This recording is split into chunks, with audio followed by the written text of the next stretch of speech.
কোনটো বহাৰ ভংগিমা সঠিক? নম্বৰ 1 পোন হৈ বহা নে নম্বৰ 2 অলপ হাউলি বা কোজা হৈ বহা? যদিহে আপুনি নম্বৰ 1 বাছি লৈছে তেন্তে আপুনি ভুল কৰিছে, বা যদি আপুনি নম্বৰ 2 বাছি লৈছে তেন্তে আপুনি তথাপিও ভুল কৰিছে, কাৰণ আপোনাৰ মেৰুদণ্ড সুৰক্ষিত কৰিবলৈ এনে কোনো নিৰ্দিষ্ট ভংগিমা নাই। আমি ইতিমধ্যে জানো যে থিয় হৈ থকাতকৈ বহি থাকিলে কঁকালৰ তলৰ অংশত অধিক চাপ পৰে।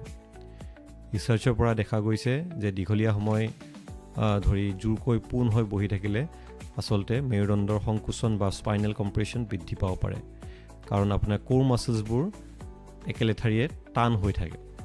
আনহাতে একেবাৰে হাউলি বহি থাকিলে মেৰুদণ্ডৰ নেচাৰেল ভাঁজটো সমান হৈ পৰে আৰু ই আপোনাৰ ডিস্কৰ ওপৰত চাপ আৰু বৃদ্ধি কৰে।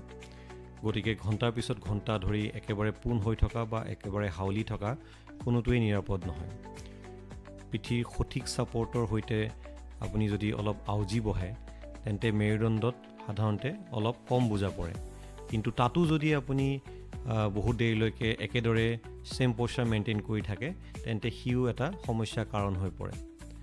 আপোনাৰ মেৰুদণ্ডডাল কোনো খুটা নহয়, 24টা লৰচৰ কৰিব পৰা হাড়ৰ ফ্ৰেমৱৰ্ক লগতে শ্বক এবজৰ্বাৰ হিচাপে ইলাষ্টিক ডিস্ক, লিগামেণ্ট আৰু মাংসপেশীৰে গঠিত এক ডাইনামিক গাঁথনি। ইয়াক লৰচৰ কৰিবৰ বাবে তৈয়াৰ কৰা হৈছে, জঠৰ হৈ থকাৰ বাবে নহয়। এইবাবে যিকোনো ভংগিমাত বহুত দেৰিলৈকে বহি থকাটো আপোনাৰ মেৰুদণ্ডৰ ওপৰত প্ৰেছাৰ বৃদ্ধিৰ কাৰণ হৈ পৰে। চ' ইয়াতে মৰেল অফ দ্য ষ্টৰী কি?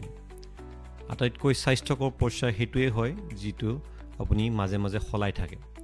আপোনাৰ মেৰুদণ্ডডাল লৰচৰ কৰিবলৈহে সজা হৈছে, কোনো এটা নিৰ্দিষ্ট স্থানত ফিক্স হৈ থাকিবলৈ নহয়।